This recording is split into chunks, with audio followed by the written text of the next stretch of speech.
OK, vendredi soir, on a tous réagi fortement. Pourquoi? Parce que il y a eu ces révélations de la presse en cours de soirée. Descente au poste de police de quartier 39, c'est dans Montréal-Nord. Et c'est un quartier multiethnique, on le sait. On a relevé 16 policiers de leur fonction. On a dissous une partie de l'équipe de nuit. Pourquoi? Ben parce qu'il y a des allégations de racisme dans cette équipe. Ça a été une onde de choc qui se fait ressentir encore aujourd'hui. On en parle immédiatement avec la mairesse de Montréal, Soraya Martinez-Ferrada, qui est en studio. Madame la mairesse, bonjour. Bonjour. D'abord, c'est une véritable bombe policière, sociale, politique. Comment vous avez appris ça la première fois? Là, racontez-nous la scène. Là. On vous appelle, on vient vous voir. Comment on vous présente ça? En fait, je remercie Fadi parce que Fadi Daguerre est venu me voir. Vous saviez que c'était le match d'ouverture des Alouettes vendredi soir. Vous étiez là? J'étais là. Et Fadi est venu me voir là. Il est venu me rencontrer, puis il m'a dit je veux te voir en personne, je ne veux pas faire ça au téléphone, c'est assez important. Et ça a été la première fois que j'ai entendu parler de ce qui se passait ce soir même là. Vous l'avez appris au stade Percival Molson pendant le match? Oui, effectivement. Vous êtes allé comme sous les coursives, puis vous expliquez ça. C'est ça. Comment vous avez réagi?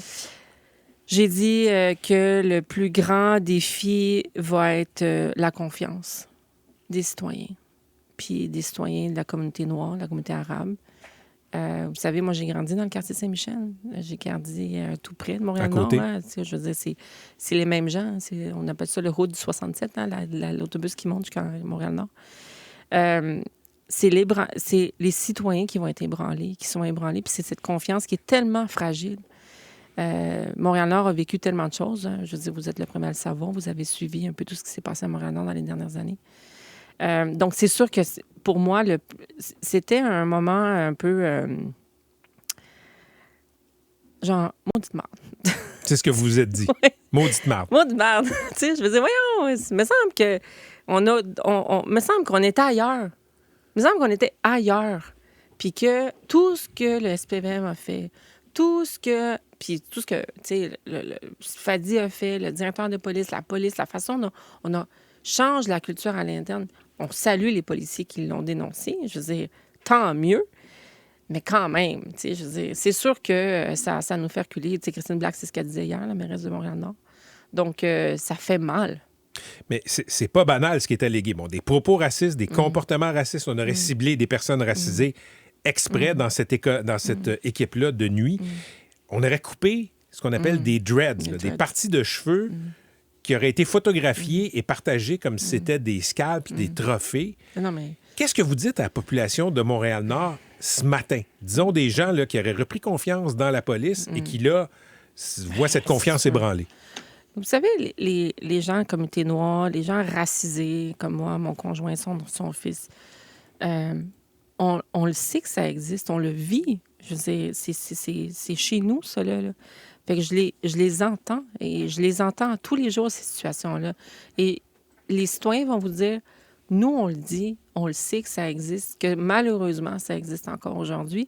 Puis je pense que notre défi aujourd'hui, le défi du SPVM, va être de rétablir cette confiance. Mais précisons quelque chose, Madame la mairesse. Quand vous dites « on le sait, nous, les personnes racisées, votre conjoint qui est noir », que ça existe. Quand vous dites « ça », définissez-moi ça. Bien, c'est de se promener dans ton véhicule puis te faire dire qu'un véhicule de police te suit parce qu'il veut te vérifier puis te sentir que, OK, j'ai-tu fait quelque chose de pas correct. Tu vis toujours avec le sentiment que tu es surveillé. Tu vis avec le sentiment que toi, tu vas toujours être perçu comme « Ah, il y a peut-être quelque chose ». C'est ce sentiment intangible, c'est ce biais social qui est silencieux, qui fait mal dans la sérénité dans laquelle tu vis dans ta ville. Quand tu es un homme noir ou tu es une femme noire ou tu es un membre racisé de la communauté arabe, même chose. Et c'est à ça qu'il faut s'attaquer. Et ça, là, c'est plus difficile parce que c'est dans le non-dit. Comment tu t'attaques au non-dit? Comment tu t'attaques à ce qui est dans l'air puis tu n'es pas capable de le prendre avec tes mains? Et c'est cette culture-là qu'il faut se défaire. Puis c'est à ça que les citoyens racistes se sentent à tous les jours. C'est pas normal. Puis j'écoutais une femme noire parler à son fils qui disait hier, moi, je dis à mon fils, la police, ça t'arrête, là. Tu dis oui, là. Tu t'ostines pas, là. Écoute, là. Comment? Je veux dire, comment tu fais ça? Comment tu dis à tes enfants? Comment tu expliques que tu dis que la police t'arrête, tu dis pas un mot? Hmm. Parce qu'il y a ce non-dit, puis c'est à ça qu'il faut s'attaquer. Et ça, tu fais pas ça dans une enquête publique. Ça, tu fais pas ça dans un bureau d'enquête. Ça, il faut que tu fasses ça tous les jours. Et je suis contente que les policiers aient dénoncé, mais aujourd'hui, il faut que la population prenne confiance que quand elle se plaint, quand elle dit ce qui se passe, mais qu'elle aussi, elle sente qu'elle est prise au sérieux. Vous dites, bon, vous décrivez une réalité là, qui est souvent relayée par des membres de communautés ethniques, OK? Maintenant, ce sont de jeunes policiers, pour la plupart, qui ont été suspendus, réaffectés, qui sont dans le groupe qui a été dissous. À quel moment est-ce que... est où la frontière, vous pensez, entre... Il y a une culture dans une organisation de police, puis il y a des gens qui arrivent, ils ont 3-4 ans d'ancienneté, ces policiers-là. Ils n'ont probablement pas acquis ces comportements-là dans la police. Ils ont été dénoncés par des collègues. Ça dit quoi sur la société que des jeunes comme ça, qui ont probablement même pas 25 ans, aient ces comportements-là? Bien, c'est inquiétant parce que tu dis, OK, moi, je me suis fait beaucoup poser la question en fin de semaine, le recrutement, la formation, comment tu t'assures aussi qu'ils rentrent dans un groupe et ne sont pas affectés par une pomme pourrite dans le groupe? Tu sais, il y a ça aussi. Est-ce que l'effet de groupe, comment tu t'assures que les gens, même à l'interne de ton organisation, sont capables de décrire ouvertement ce qui se passe? Puis je pense qu'il va y avoir beaucoup, beaucoup de questions à poser. Les citoyens doivent trouver ce forum-là, de où poser ces questions-là, parce qu'on ne veut pas que ça se revire dans des manifestations comme Montréal-Nord ou dans nos quartiers on a vécu dans le passé. Puis je comprends la frustration, puis la colère. Là. Il y a une colère. Puis il faut la canaliser, cette colère, pour qu'elle devienne positive. Puis moi, je pense que dans les plus grandes crises, on l'a vécu avec Freddy Villanueva, le bureau d'enquête est né de ça.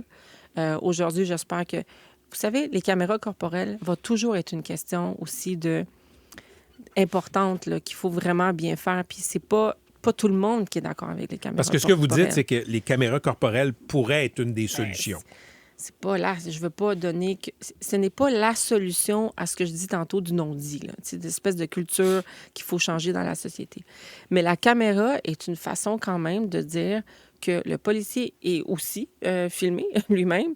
Il filme son intervention.